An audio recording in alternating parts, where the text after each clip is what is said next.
अस्सलाम वालेकुम। उम्मीद करता हूँ सब लोग बेहतरीन होंगे। नई वीडियो में आपका वेलकम है और ये छेड़खानी वाली वीडियो है जिसे बहुत लोगों की तनकीद सुननी पड़ेगी और लोगों को बुरा भी लगेगा। स्पेशली शॉपकीपर्स को मेरी इस वीडियो से बुरा लगेगा क्योंकि ये वीडियो इस टॉपिक पर है कि all shopkeepers are the same. ये वीडियो बनाने की ज़रूरत इसलिए पेश आई कि लोग कह रहे थे कि जी सारे शॉपकीपर्स एक जैसे होते हैं। तो हाँ, सारे शॉपकीपर्स एक जैसे ही होते हैं। मैं अगर एक शॉपकीपर हूँ तो मैं भी उन्हीं जैसा ही हूँ अल्टीमेटली। तो कस्टमर के साथ बुरा क्या हो रहा होता है, बुरा क्यों होता है? क्योंकि कस्टमर SOPs को नहीं समझता, शॉपकीपर्स की नेचर को नहीं समझता। फर्स्ट ऑफ ऑल तो आप टिकटॉक पे देखें, बड़े बड़े शोखे और फिल्म टाइप के जो कैरेक्टर्स हैं वो वीडियोस बना रहे होते हैं। तो इमेजिन करें आपके फ़ोन के साथ कोई इशू आता है तो वो फिल्में आपका क्या करेंगी जब आप उनके पास दोबारा फ़ोन लेकर जाएंगे कि जी मेरे फ़ोन में ये इशू आ गया, इसको रिजॉल्व कर दे। तो जो फिल्में और जो शोखे हो रहे होते हैं वो आपके साथ क्या ट्रीट करेंगे वो आप खुद इमेजिन कर लें। तो फर्स्ट ऑफ ऑल SOPs, जो सारी गेम है वो SOPs में है। SOPs से फ़ायदा उठाया जाता है, शॉपकीपर्स ज़्यादती भी कर जाते हैं और जाहिर सी बात है कस्टमर को ये चीज़ें समझनी चाहिए कि SOPs होते क्या हैं। तो ये SOPs मैं मल्टीपल वीडियोस में बयान भी कर चुका हूँ।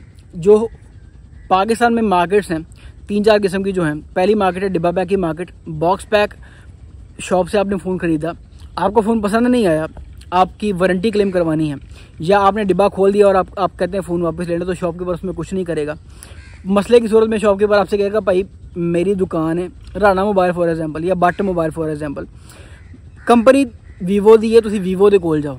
मतलब अगर शेखपुरे से आपने फ़ोन खरीदा है, शेखपुरे में वीवो की ब्रांच ही कोई नहीं है, तो शेखपुरे वाला बेचारा बंदा आएगा लाहौर में, गुलबर्ग में जहाँ पे वीवो का ऑफिस है, या हाल रोड में जहाँ पे वीवो का ऑफिस है, वहाँ से वारंटी क्लेम करवाएगा। वीवो 3 दिन देगा, फिर फ़ोन उसका मिलेगा जाके। तो इस चक्कर में लोगों को फील होता है कि उनके साथ ज्यादती हुई है। तो बॉक्स पैक वाले सारे ये सीन है कि डिब्बा खुल गया, फ़ोन आपका है, सिंपल सी बात है। कोई इशू आया तो दुकानदार जिम्मेदार नहीं है, कंपनी जिम्मेदार है। कंपनी को जाके पकड़ें आप। और लोकल परचेज जो है वो जाहिर सी बात है डिब्बा पैक का काम करने वाले भी लोकल परचेज नहीं कर रहे होते। दूसरे नंबर पे आ जाए रिटेल की मार्केट। रिटेल की मार्केट में अल्टीमेटली लोकल बाइंग भी हो रही होती है और जाहिर सी बात है वहाँ पे लोकल ख़रीदे भी जा रहे होते हैं और लोकल बेचे भी जा रहे होते हैं, क्योंकि वो इम्पोर्टर से ख़रीदते हैं या डायरेक्ट कंपनी से ख़रीदते हैं और आपको रिटेल कर रहे होते हैं, होलसेल नहीं हो रहा होता। रिटेल में थोड़ा प्रॉफिट मार्जिन ज़्यादा होता है, थोड़ी चीज़ महंगी मिलती है, लेकिन सेटिस्फेक्शन लेवल अच्छा होता है, क्योंकि जाहिर सी बात है शॉपकीपर आपका फ़ोन ख़रीद भी लेता है और आपको दे भी देता है। और ये फ़ोन आपने 3 माह चलाया, उसके बाद दोबारा थोड़ी सी कटौती करके दोबारा आपसे ख़रीद भी लेगा। तो मोस्टली जो पाकिस्तान में सर्कल है वो ऐसे ही चल रहा होता है। लोग रिटेलर से सामान ख़रीदते हैं, 3 माह 4 माह जब तक उस फ़ोन से दिल नहीं भरा वो चलाया, उसके बाद जाके उसी शॉपकीपर को बेच दिया कि यार मुझसे 2000, 4000, 5000 काट लो इस फ़ोन की वैल्यूएशन के मुताबिक और मुझे नया फ़ोन दे दो। मतलब कोई हेडेक ही नहीं कि कोई रोला है, कोई रफड़ है, कोई मार्केट में जाके बेचना पड़ेगा एज़ कम्पेयर टू डिब्बा पैक या इम्पोर्टर से। इम्पोर्टर से आपने सामान खरीद लिया तो वो लोकल परचेज नहीं करते, आपको मार्केट में जाके बेचना पड़ेगा। इम्पोर्टर्स इस सर्कल पे नहीं आते कि आपने सामान जो आपने मोबाइल बेचना है वो भी ख़रीद लिया और आपको नया फ़ोन दे दिया। बहुत कम लोग हैं जो रिटेल में ऐसा करते हैं, इम्पोर्टर्स ऐसा नहीं करते। तो अब आ जाए इम्पोर्टर्स पे। इम्पोर्टर्स सर जी ऐसे करते हैं कि लोकल परचेज नहीं करते और इवेंचुअली आपका फ़ोन पसंद नहीं आया तो वो भी नहीं खरीदते कि कटौती करके आपसे फ़ोन रख लिया और नया फ़ोन आपको दे दिया। इम्पोर्टर्स ऐसा भी नहीं करते। हाँ, एक 25% वाला रूल है, लेकिन वो क्रूअल है, सीधी सी बात है, जालिम है कि अगर आपको फ़ोन पसंद नहीं आया या फ़ोन में कोई इशू आ गया है तो लोग कहते हैं जी बहुत ज़्यादा शॉपकीपर्स हैं जो कहते हैं कि भाई 25% कटौती होगी फिर आपको पैसे मिलेंगे, वरना नहीं मिलेंगे। तो 25% अच्छी खासी अमाउंट बन जाती है। लाख रुपए के फ़ोन पे 25,000 रुपये काटना ज़्यादती भी है और डिडक्शन भी है। हम ऐसा नहीं करते, मोस्टली हमारी मार्केट में ऐसा नहीं हो रहा होता। फ़ोन वापस ही नहीं होता, सीधी सी बात है। अगर आपको पसंद नहीं आया तो फ़ोन वापस नहीं होता, प्रॉब्लम की बेस पे चेंज हो जाता है, क्योंकि 1 वीक का आपका बैकअप होता है। तो किसी भी प्रॉब्लम की बेस पे फ़ोन आपका चेंज होता है, रिप्लेस हो जाता है, वो इशू रिजॉल्व हो जाते हैं। लेकिन ये कहना कि मुझे फ़ोन पसंद नहीं आया तो इम्पोर्टर आपसे फ़ोन वापस नहीं रखेगा, सिंपल सी बात है। एक यूनिवर्सल चीज़ है, टच LCD कैमरा का बैकअप नहीं होता। ना शॉपकीपर रिटेल वाला, ना शॉपकीपर इम्पोर्ट वाला, ना शॉपकीपर बॉक्स पैक काम करने वाला टच LCD कैमरा और डेड फ़ोन का बैकअप नहीं देता। तो इन SOPs को समझ लें। जहाँ से भी आप फ़ोन ख़रीद लें, कराची से, गिलगित से, लाहौर से, जहाँ से भी फ़ोन खरीद रहे हैं, ख़रीदने से पहले SOPs पूछ लें कि सर जी फ़ोन में इशू आया तो फिर क्या करेंगे। ठीक है, वापस करेंगे या रिप्लेस करेंगे। जो रिटेलर्स हैं वो वापस कर लेते हैं थोड़ी सी कटौती करके और आपको नया फ़ोन दे देते हैं।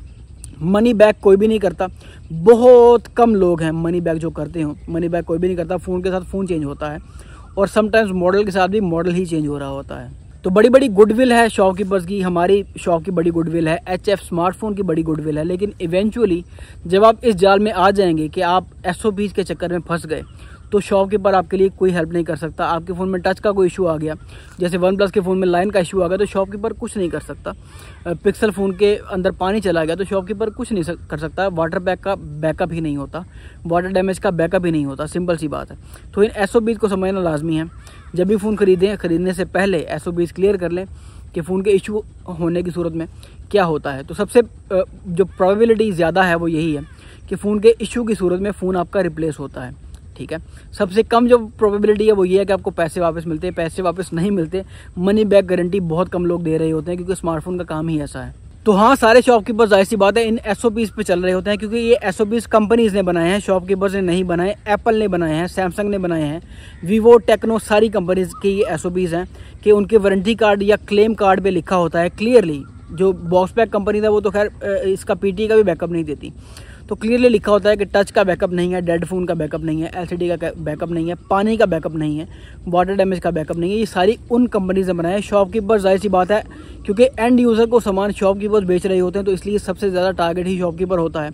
शॉपकीपर इनोसेंट नहीं है, मैं ये बिल्कुल भी नहीं कह रहा, लेकिन जाहिर सी बात है टारगेट वही हो रहे होते हैं, क्योंकि ये SOPs फेस उन्होंने करने होते हैं।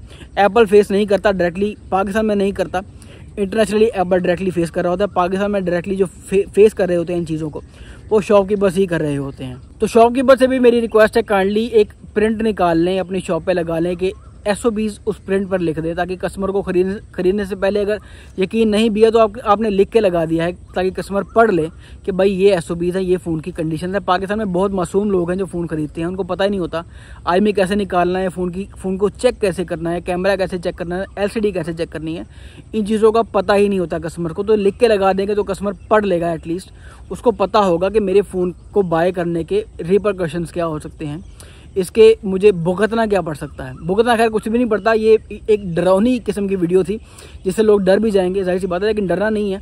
ये एक फैक्ट है, यूनिवर्सल फैक्ट है। LCD कैमरा टच का बैकअप नहीं होता। इंपोर्टर्स लोकल सामान नहीं खरीदते, पसंद की बेस पे फ़ोन नहीं बेचते। पसंद की बेस पे फर्स्ट ऑफ ऑल तो फ़ोन खरीदे ही ना आप, कि रिटेलर से भी खरीदेंगे तो रिटेलर भी आपसे कटौती लाजमी करेगा फ़ोन वापस रखने में। तो जो भी फ़ोन आपने ख़रीदना हो वो प्रिसाइसली आपने पूरी रिसर्च करनी है, पूरी रिसर्च करके आपने फिर फ़ोन खरीदना है, ताकि आपको ये पसंद नापसंद वाला इशू ही ना आए। तो शॉपकीपर से यही रिक्वेस्ट है कि अपने SOPs को हमेशा क्लियर किया करें अपनी वीडियोज़ में। जो वीडियोज़ में बड़े बड़े दावे कर रहे होते हैं, उन वीडियोज़ में ये SOPs भी बता दिया करें कि ये SOPs हैं, बेसिक जो SOPs हैं, जो कस्टमर को पता होने चाहिए, जो मोस्टली अनफॉर्चुनेटली कस्टमर्स को नहीं पता होता, वो पता होने चाहिए। तो और जो जितने भी लोकल बायर्स हैं, जो जितने एंड यूज़र हैं, उनसे भी रिक्वेस्ट है कि काइंडली खरीदने से पहले जो भी SOPs वगैरह क्लियर करने हैं वो आपने खरीदने से पहले करने हैं। बाद में करने का फ़ायदा कोई नहीं है, आप भी पछताएंगे और एक बुरा एक्सपीरियंस भी रहेगा आपका उस शॉप से या उस ब्रांड से। तो इंशाल्लाह इस वीडियो से होपफुली कुछ मिला होगा सीखने को आपको। मिलते हैं किसी अगली वीडियो में, तब तक अपना ढेर सारा ख्याल रखिएगा। अल्लाह हाफिज़।